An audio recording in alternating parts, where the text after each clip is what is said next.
Hey guys, ready to secure your online browsing with ExpressVPN? In this video, I will show you how to activate ExpressVPN on both Windows and Mac quickly and easily. So start by purchasing an ExpressVPN subscription from expressvpn.com.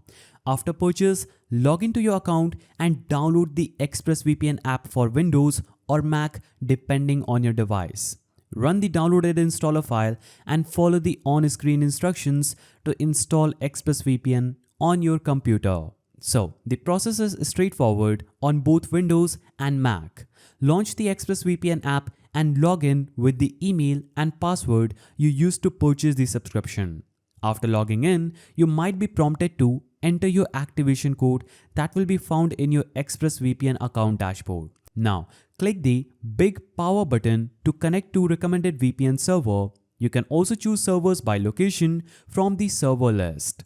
Once connected, verify your new IP address by visiting sites like whatismyipaddress.com. Your location should reflect the VPN server location. Explore settings for features like auto connect on startup, kill switch, and split tunneling to optimize your VPN experience. When finished, simply click the power button again to disconnect from the VPN server. If you found this guide helpful, please don't forget to give it a thumbs up and thanks for watching.